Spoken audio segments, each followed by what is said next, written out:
And just like that, SaEon and HeeJoo's dating era is finally upon us when the phone rings. Who else's heart fluttered when SaEon told HeeJoo, "Tell me how to not love you." And then, proceeds to kiss her like she's the oxygen he needs to survive. He kissed her like he'd been waiting all his life for this moment. For sure, Yoo Yeon Seok never disappoints. Meanwhile, the person or people behind the kidnapper are still shrouded in mystery.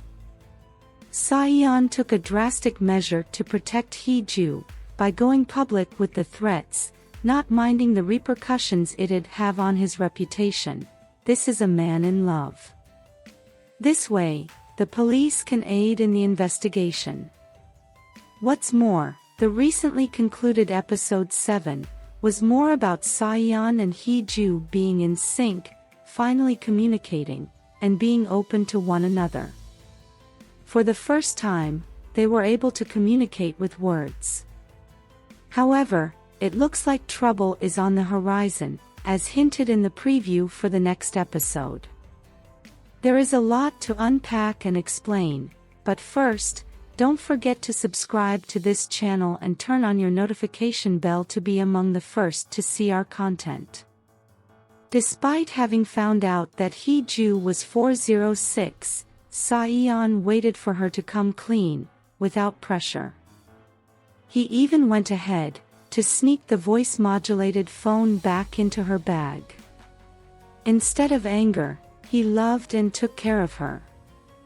With loving intentionality, SaEon tried to change HeeJoo's tragic past amusement park memories, with beautiful ones.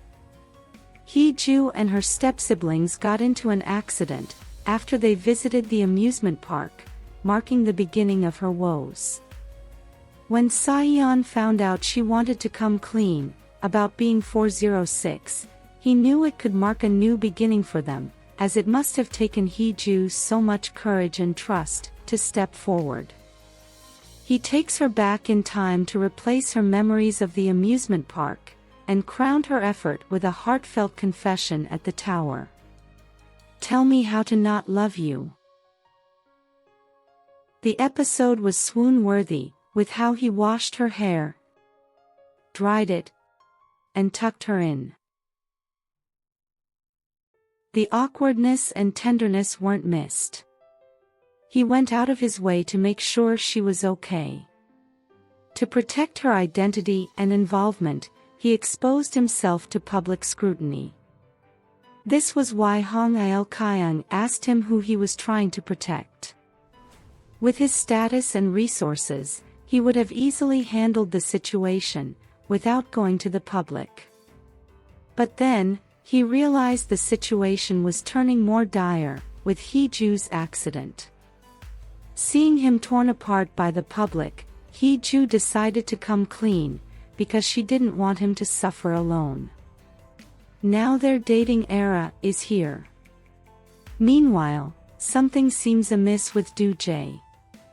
Sometimes, it seems like he's completely on SaEon's side, with the way he showed concern for HeeJoo after the accident, but other times, it seems like he has some tricks up his sleeves. SaEon gave him the voice-moderated phone to examine, after he found HeeJoo.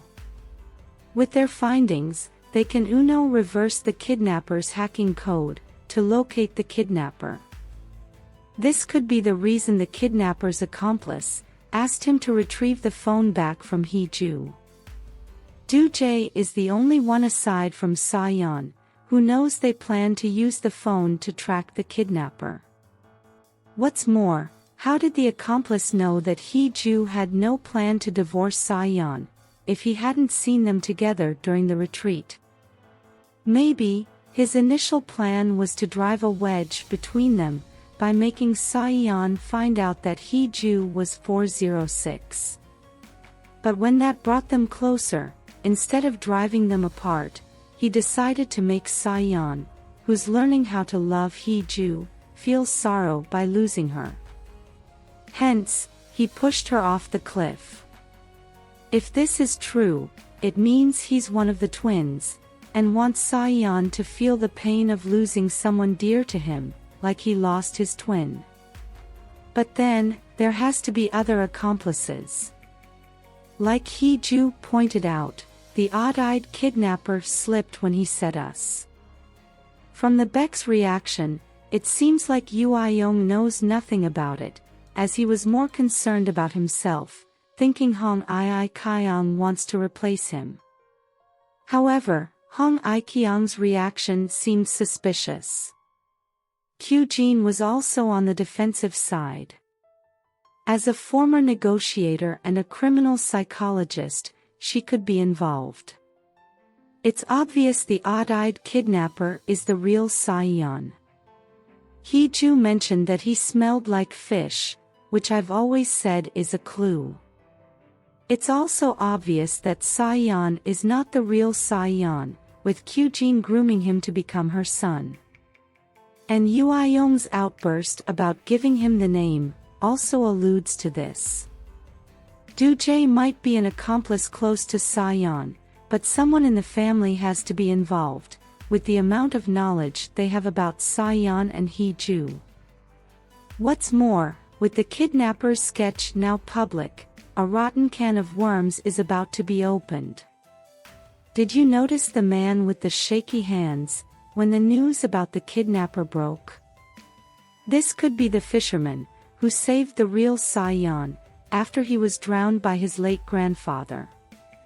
What's more, it seems like Sang-woo recognized him, as the boy from his childhood who he's after. In the preview for the next episode, you can see SaEon confronting him, about knowing the kidnapper's identity. Sang-woo hadn't known the family the mansion belonged to. This was why he was asking for information about the ring. On his first visit to the mansion, he saw the portrait of a hand with the ring. He's yet to know that the mansion belongs to the Baeks, and the hand belongs to the late chairman, who also wore the ring when he drowned his grandson, the real SaEon. Meanwhile, it looks like Inan has HeeJoo's interest at heart, and she could be the reason for her return.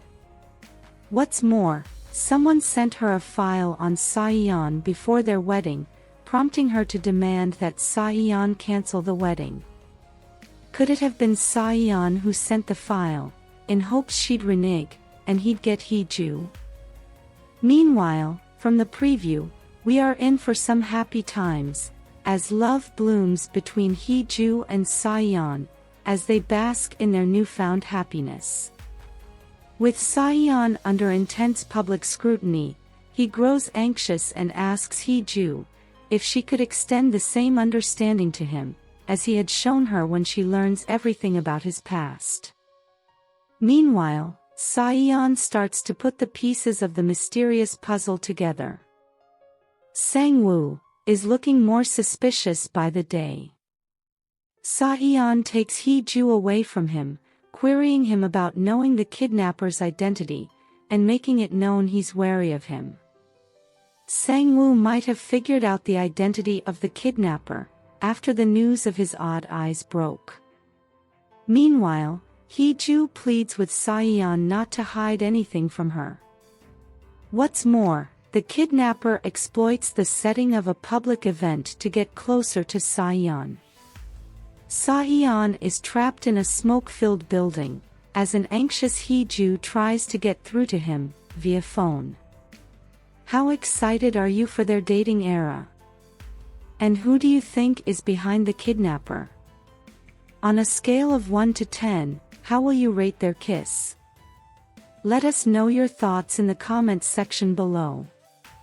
If you liked this content, give it a like, share, subscribe, and turn on your notification bell for all things wonderfully K-drama. Thanks for watching, bye.